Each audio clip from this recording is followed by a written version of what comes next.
What's up YouTube? Doomnyc here to give you guys another segment. This segment is strictly devoted to the side deck, and these are the cards that everyone should make up their side decks with. I mean, side decks are a give and take situation, but for the majority of the time, these are the cards that you really want to get in there.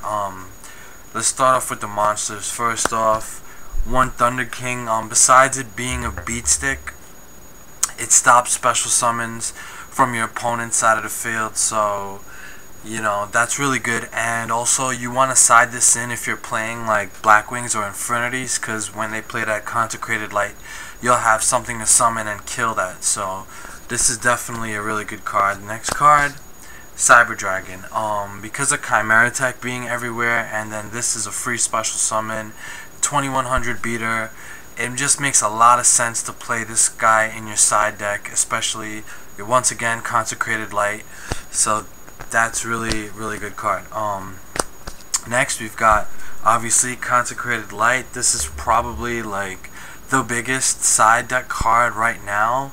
Basically, this has been shutting down Infinities and Blackwing decks, and it's really horrible if you're playing one of those decks and then they play this on the field. It's like you're really out of options. So this is a really good side deck card. Probably if I had to choose like side deck card of the year, it'd probably be this. Next, Hainwada. Hainwada is really good, especially for that Frog FTK deck. You side 2 or 3 of these in your side deck, and basically that's like 2 or 3 turns where the Frog burn deck can't do any damage to you. So this is really good. DD Crow, it's good for a lot of things, especially Infinities, like bringing stuff back from the grave with Necromancer's effect. Like, this is really good, and those Archfiends can be a real pain. That's why it's really good to remove them with this card. Vanity's Fiend, another really big side deck card.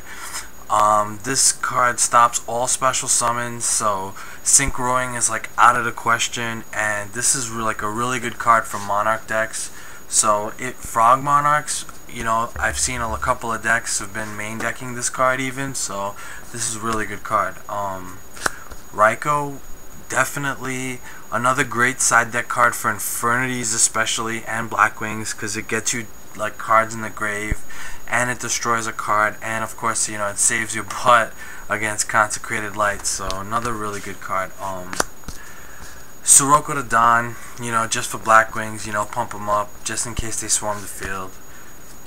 Legendary Jujutsu Master for Gladiator Beasts. Yeah, Gladiator Beasts are a real pain, and for Nats, I think like one of the top 5 decks was Gladiator Beasts, and the other 4 were all X-Sabers. So yeah, I was right in my prediction about X-Sabers winning it all.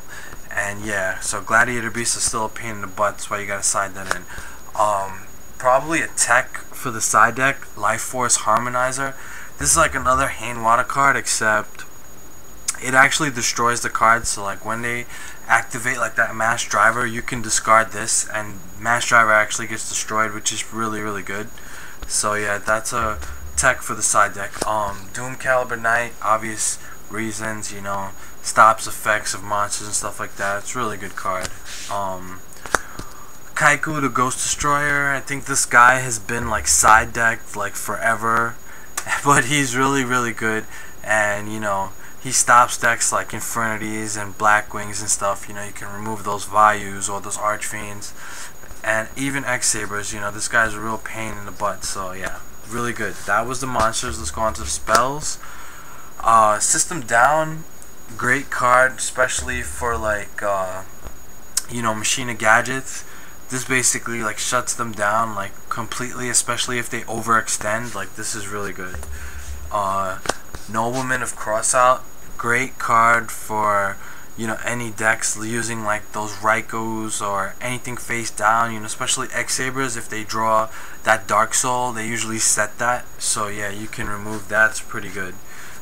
Forbidden Graveyard, that's like one of my tech choices. Basically, quick play spell, anything activates in the graveyard, you can negate it for that one turn. Like, really good card.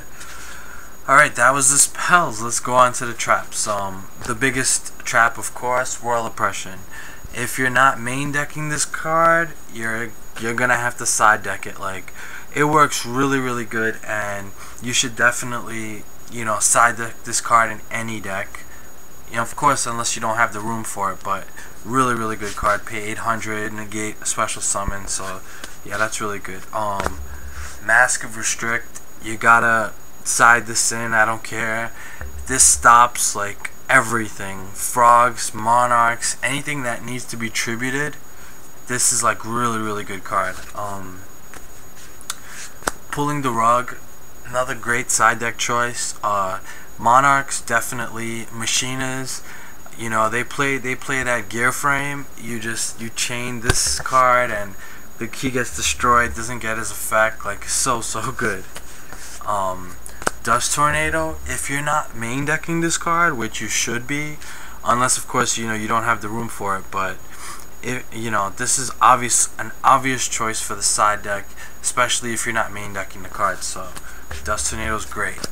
Crevice, I mean, this became really popular like in the last couple months, and it was from the Shining Darkness, and it's really good. Declare an attribute, and then you can remove 2 of those cards from any graveyard. So it's really good. You can use it pretty much against any deck, which is what I like. But more times than not, right now, you're probably going to be using it against Herald to get rid of those fairies. But yeah, really good. Same thing here. Light Imprisoning Mirror. If you see Lightsworn, yeah, you can use this, but this is going to be mainly for Herald nowadays, because Herald is just a real pain at negating stuff. So this card will definitely body that deck. Obvious Deprison, if you're not main decking this, then you're side decking it, and it's really good, especially for removing Stardust Dragon. Can't really say much more about that. Trap Stun, this works great. If you're gonna side in Royal Oppression, then you should side in Trap Stun too, so that if they try to use your Royal Oppression against you, you can Trap Stun it, so that they still pay the 800, but then they don't get to use Royal Oppression's effect. Like, it's so broken, but it's so good. That's why you side deck this card. Mind Crush, just for basically anybody who's really gonna draw something, especially if you're playing X-Sabers and then they use Dark Souls effect, then you can chain this right after and then discard the card that they just drew, which is really broken, but it's really a good card. Gotham's Emergency Call, obvious reasons. You gotta side this card in, steal some X-Sabers, pretty good. Divine Wrath, obvious, especially if you're playing Infernities too, you can discard a card to negate an effect. Really good card. Shadow Imprisoning Mirror, just for the Blackwings and Infernities, stop all their effects. Pretty good card. Mirror of Oaths for rescue cat decks and GBs, especially you stop their special summoning from the deck, which is really good. And last but not least, Dark Bribe. A lot of players are probably going to start siding this in because of the popularity of Infernities. Basically, this will negate something that's played on the Infernities, and it'll give them a card. Usually +1s are not a really good thing, but for Infernity players it's actually great, because then they get a card in their hand and then they can't use any of their effects, which is so good. So yeah, watch out for Dark Bribe. Gonna be side decked a lot nowadays. Alright, so that was the side deck special. Please leave comments, rate, subscribe. Let me know, if you guys think that there's something that I left out, or whatever. So yeah, until next time, YouTube, peace.